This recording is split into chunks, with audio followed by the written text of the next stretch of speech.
Sir, അമേരിക്കയുടെ മേൽക്കോയ്മ ലോക രാജ്യങ്ങൾക്ക് മേൽ നിന്ന് വിട്ടൊഴിയുന്ന ഒരു ചർച്ചയാണ് നമ്മൾ കാണുന്നത്. അല്ലെങ്കിൽ അത്തരം സാഹചര്യങ്ങളാണ് ഉരുത്തിരിഞ്ഞു വരുന്നത്. പ്രത്യേകിച്ച് ഇതാ ഇപ്പോൾ ബ്രിക്സിലേക്ക് കൂടുതൽ ലോക രാജ്യങ്ങൾ അടുക്കുന്നു. അതിൽ തന്നെ RIC, റഷ്യ, ഇന്ത്യ, ചൈന ഇവരുടെ ഒരു കൂട്ടുകെട്ടി ഉണ്ടാക്കാൻ പോകുന്ന ഒരു ഇമ്പാക്റ്റിനെ കുറിച്ച് വലിയ ചർച്ചകൾ നടക്കുന്നു. ഇത്തരത്തിലുള്ള ചർച്ചകൾ സജീവമാകുമ്പോൾ ഇല്ലാതാവുന്നത് അമേരിക്കയുടെ മേൽക്കോയ്മയാണെന്നുള്ള കാര്യം വ്യക്തമാണ്. ട്രംപ് കീഴടങ്ങുന്നു എന്ന തരത്തിൽ തന്നെ അലാസ്കയിലെ ചർച്ചകൾക്ക് ശേഷം വാർത്തകൾ പുറത്തു വരുന്നുണ്ട്. എന്റെ ചോദ്യം എന്ന് പറയുന്നത്, അങ്ങനെയാണെങ്കിൽ ലോക നേതാവ് എന്ന അമേരിക്കയുടെ മേൽക്കോയ്മ നഷ്ടപ്പെട്ടുകൊണ്ടിരിക്കുകയല്ലേ? തീർച്ചയായിട്ടും. ലോകത്ത് ഒരു രാജ്യത്തെ ഡിപ്പെൻഡ് ചെയ്ത് ലോകക്രമം പൊക്കോണ്ടിരുന്ന ഒരു അവസ്ഥയിൽ നിന്ന് ഇപ്പോൾ പല രാജ്യങ്ങളെ നിയന്ത്രിക്കുന്ന ഒരു ലോകക്രമത്തിലേക്ക് കാര്യങ്ങൾ പൊക്കോണ്ടിരിക്കുന്നതായിട്ടാണ് നമുക്ക് മനസ്സിലാവുന്നത്. നമ്മൾ ഈ പറയുമ്പം ഈ ബ്രിക്സ് എന്ന് പറയുന്ന ഒരു സംവിധാനം, അപ്പം നരേന്ദ്രമോദി വന്ന് അതിനകത്തോട്ട് ഇറങ്ങി നിന്നപ്പോഴാണ് അതിനകത്ത് അതങ്ങ് ഭീമാകാരമായിട്ട് വളരുന്നത് പോലെ തോന്നിക്കുകയും നാളെ കാലത്തെ അത് ഭീമാകാരമാകുമോ എന്ന് യൂറോപ്യൻ യൂണിയനും നാറ്റോയും അമേരിക്കയും ഒക്കെ ആശങ്കപ്പെടുകയും ഒക്കെ ചെയ്യുന്നുണ്ട്. നമ്മൾ വിചാരിക്കുന്നത് പോലെയുള്ള കാര്യങ്ങളല്ല. ഇതിനകത്ത് റഷ്യ വളരെ മുമ്പേ വലിയ വലിയ നീക്കങ്ങൾ നടത്തി. ബ്രിക്സ് ആദ്യം റഷ്യ കൊണ്ടുവന്ന സമയത്ത് ഈ റഷ്യക്ക് അമേരിക്കയുമായിട്ട് തുലനം ചെയ്യുമ്പോൾ ഈ പറയുന്ന എക്കണോമിക്കൽ ഗ്രോത്ത് വളരെ കുറവായിരുന്നു. അന്ന് റഷ്യ ചെയ്ത ഒരു കാര്യം എന്ന് പറഞ്ഞാൽ ചൈനയെ ഈ പോലെ ചൈനയെ പ്രൊമോട്ട് ചെയ്ത് ചൈനയെ ഒരു നല്ല എക്കണോമിക്കൽ ഗ്രോത്തിലേക്ക് കൊണ്ടുവന്നു. അതിനുശേഷം ഇവർ രണ്ടുപേരുടെ നിന്നു. ഇപ്പൊ മൂന്നാമതൊരു രാജ്യം കൂടെ വരികയാണ്. ഏത് രാജ്യം? ഇന്ത്യ മഹാരാജ്യം. അപ്പൊ റഷ്യ, ഇന്ത്യ, ചൈന വരികയും അതിന്റെ കൂടെ അതേ തുലനത്തിൽ ബ്രസീൽ എന്ന് പറയുന്ന ഒരു രാജ്യം വെല്ലുവിളിച്ചുകൊണ്ട് നിൽക്കുകയാണ്. അപ്പൊ ഇതൊരു വല്ലാത്തൊരു ശക്തിയാണ്. കാരണം നമ്മൾ ഈ പറയുന്നത് പോലെയുള്ള രാജ്യങ്ങളല്ല ഈ എതിർഭാഗത്ത് നിൽക്കുന്നത്. റഷ്യ നിൽക്കുന്നു, ഏറ്റവും വലിയ സൈനിക ശക്തി, അല്ലെങ്കിൽ ഏറ്റവും വലിയ രാജ്യം. അത് ഏഷ്യ ഉൾപ്പെടെ ഉള്ളിടത്ത് അല്ലെങ്കിൽ യുറേഷ്യ എന്ന് പറയും, രണ്ടിടത്തൂടെ കിടക്കുന്നത്. അതുപോലെ ചൈന എന്ന് പറയുന്ന മോശമാണ്. ചൈന എന്ന് പറയുന്ന രാജ്യം ലോകത്തിലെ ഏറ്റവും വലിയ സാമ്പത്തിക ശക്തി, അല്ലെങ്കിൽ എല്ലാ സംവിധാനത്തിനകത്തും ബഹിരാകാശ സംവിധാനത്തിനകത്തും അല്ലെങ്കിൽ മറ്റു പല ഗ്രൂപ്പിനകത്തും പല നിർമ്മാണ പ്രവർത്തനത്തിനകത്തും ഒക്കെ ഈ പറയുന്ന റഷ്യയും അമേരിക്കയുടെ ഒക്കെ കൂടെ തന്നെ നിൽക്കുകയല്ലേ.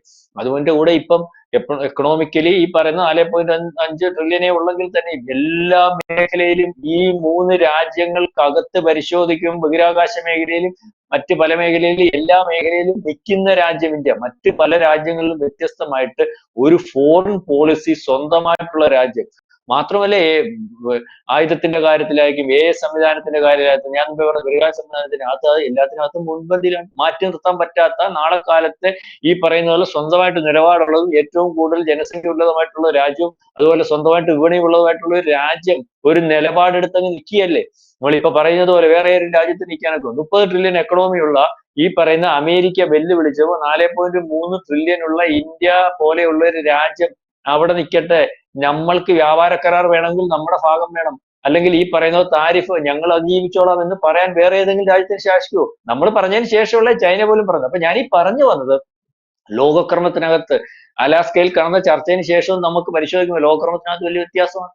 ഇപ്പം അതുകൊണ്ടാണല്ലോ ബ്രിക്സിന്റെ കാര്യം പറയുന്നത്. ബ്രിക്സിനകത്ത് ഈ 4 രാജ്യം, പിന്നെ സൗത്ത് ആഫ്രിക്ക ഉണ്ടല്ലോ, സൗത്ത് ആഫ്രിക്ക, പിന്നെ ഈജിപ്ത് വരാൻ പോകുന്നു. ഇപ്പൊ തന്നെ GCC രാജ്യങ്ങൾ എന്ന് പറയുമ്പോൾ ഈ GCC രാജ്യങ്ങളിനകത്ത് UAE വരുന്നു, അല്ലെങ്കിൽ സൗദി താല്പര്യം പ്രകടിപ്പിക്കുന്നു, നാളെ കാലത്ത് വരാനുള്ള സാധ്യത എന്ന് പറഞ്ഞാൽ ഈ GCC രാജ്യങ്ങളുടെ ഒരു അവസ്ഥ നമുക്കറിയാമല്ലോ. പണ്ട് തൊട്ടേ റെസീം ചേഞ്ച് ഉണ്ടാക്കുമെന്ന് പറഞ്ഞാൽ അമേരിക്കയുടെ ഭാഗമായിട്ട് നിൽക്കുക, അതിനുശേഷം അമേരിക്ക അവിടെ കടന്നു കയറി അവിടെ നിന്നുകൊണ്ട് അമേരിക്കയുടെ സൈനിക താവളങ്ങൾ വളരെ കൂടുതലായിട്ട് അവിടെ വെച്ചിട്ട് അമേരിക്ക നിയന്ത്രിക്കുകയും ഏറ്റവും അവസാനം ഈ ട്രംപ് ഈ ഭരണത്തിൽ വന്നതിന് ശേഷം ഇഷ്ടമുണ്ടായിട്ടാണ് അവിടുന്ന് ഇൻവെസ്റ്റ്മെന്റ് കൊണ്ട് അമേരിക്ക ഇത്തരത്തിൽ വിരട്ടി, അല്ലെങ്കിൽ അവരുടെ കൂടെ നിന്നില്ലെങ്കിൽ ഞങ്ങളുടെ അല്ലെങ്കിൽ ആ രാജ്യത്തിന്റെ ഭരണക്രമം ഇല്ലാതാക്കി കളയും, അല്ലെങ്കിൽ ഈ പറയുന്ന പോലെ റെസ്യൂം ചെയ്ത് പല രാജ്യങ്ങളും അങ്ങനെ ചെയ്തുകൊണ്ടിരിക്കുകയാണല്ലേ. അമേരിക്കയുടെ പണി അവരുടെ താല്പര്യത്തിനനുസരിച്ച് നിൽക്കത്തില്ലെങ്കിൽ ആ രാജ്യത്ത് ഭരിച്ചുകൊണ്ടിരിക്കുന്ന ഭരണം അട്ടിമറിച്ചിട്ട് അവർക്ക് താല്പര്യമുള്ള ഭരണം കൊണ്ടുവരും. അറിയാലോ പല വിദേശ. അപ്പൊ ഇതേ രീതിയിൽ ഭയന്നുകൊണ്ട് ഇഷ്ടമില്ലാതെ പോലും സ്വന്തമായിട്ട് നിലനിൽപ്പില്ലാത്ത രീതിയിലേക്ക് GCC രാജ്യങ്ങൾ, ഈ GCC രാജ്യങ്ങളെ വെച്ചല്ലയോ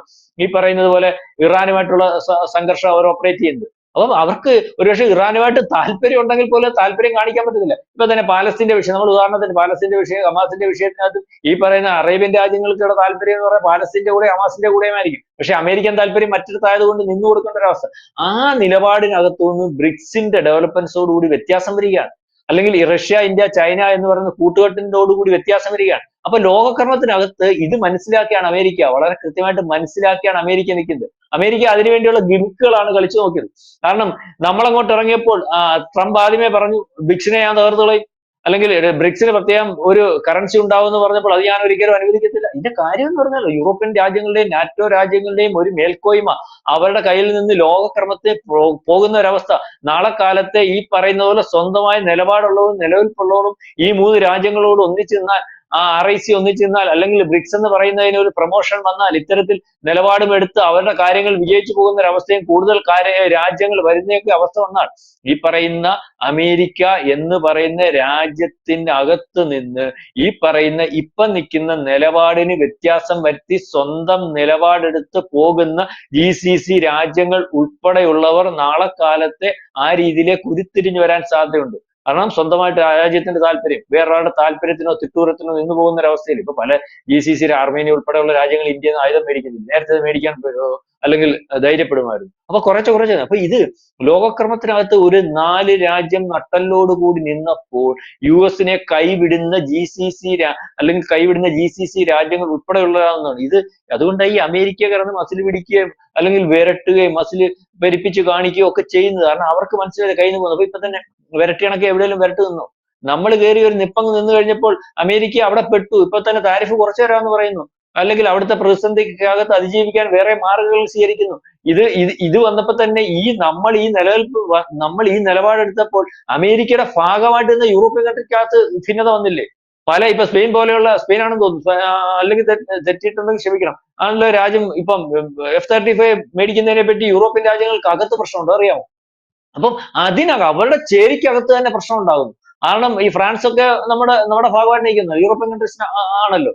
അപ്പൊ നമ്മുടെ ഭാഗമായിട്ടാണല്ലോ നിൽക്കുന്നത്. അപ്പൊ അതിനകത്ത് തന്നെ ഒരു വ്യത്യാസം, അതായത് ഈ നിവർത്തികേട് കൊണ്ട് ഒരു പക്ഷേ അമേരിക്കയുടെ തിട്ടൂരത്തിനനുസരിച്ച് നിന്നു പോകുന്ന യൂറോപ്യൻ കൺട്രീസ് പോലും, അതിനകത്ത് പല രാജ്യങ്ങളും അവരുടെ നിലനിൽപ്പിന്റെ, അവരുടെ രാജ്യത്തിന്റെ താല്പര്യവും അവരുടെ താല്പര്യം ആദ്യം സംരക്ഷിക്കുകയും അത് പറയാനുള്ള ആർജവും ഉണ്ടാക്കി എടുക്കുന്ന രീതിയിലേക്കുള്ള ഒരു നീക്കം ഒരു പക്ഷേ റഷ്യ ആദ്യം വിചാരിച്ചപ്പോൾ നടന്നില്ല, ഇന്ത്യ കൂടിയപ്പോൾ നടന്നു എന്ന് വേണം കരുതാൻ, അല്ലെങ്കിൽ നടക്കുന്നു എന്ന് വേണം കരുതാൻ. അതുകൊണ്ടാണ് കഴിഞ്ഞ ദിവസം യുദ്ധം നിർത്തണമെന്ന് പല തിട്ടൂറും നടത്തിയിട്ട് അവസാനം ഒരു ഗോഷ്ഠി കാണിക്കേണ്ടി വന്നത്. സെലൻസ്കിയെ വിളിച്ച് തീരുമാനം നേരത്തെ എടുത്തിട്ട് നടത്തിയ ഒരു ചർച്ച പോലെയാണല്ലോ ഇപ്പൊ കാണുന്നത്.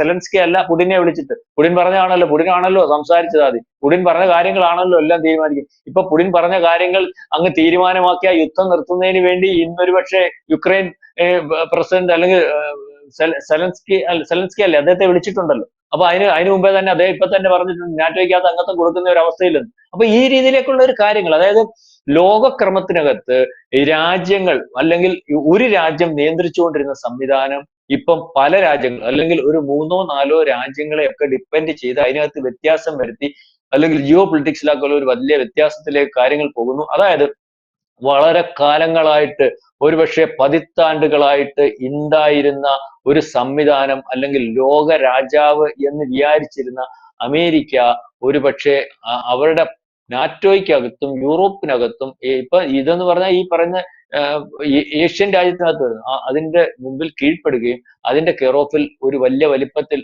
മറ്റൊരു സംവിധാനം ഉരുത്തിരിയും ഒക്കെ ചെയ്യുന്നതാണ് കാണാൻ സാധിക്കുന്നത്. അതുകൊണ്ട് തന്നെയാണ് പല കാര്യത്തിനകത്തും കോംപ്രമൈസ് ചെയ്ത് പോകുന്ന രീതിയിലേക്ക്, അതായത് ഞാൻ ഈ പറഞ്ഞതുപോലെ അവരുടെ കയ്യിലെ അല്ല ഇനി കാര്യങ്ങൾ, പലര് നിയന്ത്രിക്കുന്ന ഒരവസ്ഥയിലേക്ക് വരും. അതിനകത്ത് പ്രധാനപ്പെട്ട രാജ്യമായിട്ട് ഇന്ത്യ വരും, റഷ്യ വരും, ചൈന വരും, ബ്രസീൽ വരും. ബാക്കിയുള്ളവർ അതിന്റെ കൂടെ കൂടി ഞങ്ങൾ അവരുടെ കൂടെ കൂടിയാൽ ഞങ്ങൾക്ക് സ്വന്തം നിലപാടെടുത്ത് മുന്നോട്ട് പോകാം എന്നുള്ള തീരുമാനത്തിലേക്കും അത്തരത്തിലുള്ള ആലോചനയിലേക്കും ഒരുപക്ഷെ നാളെ കാലത്ത് എന്ന് പറഞ്ഞാൽ നാളെ നേരം വെളുക്കുമ്പോഴല്ല, അങ്ങോട്ട് പോകുമ്പോൾ ഈ പറയുന്ന GCC രാജ്യങ്ങൾ ഉൾപ്പെടെയുള്ളവർ അവരുടെ നിലപാടും അല്ലെങ്കിൽ അത്തരത്തിൽ കാര്യങ്ങളും തീരുമാനിച്ച് അമേരിക്കയെ കൈവിട്ടു പോകുന്ന ഒരു അവസ്ഥയിലേക്ക് കാര്യങ്ങൾ നീങ്ങുന്നു എന്ന് വേണം ഇപ്പോഴത്തെ ജിയോ പൊളിറ്റിക്സിൽ നിന്ന് നമുക്ക് മനസ്സിലാക്കാൻ.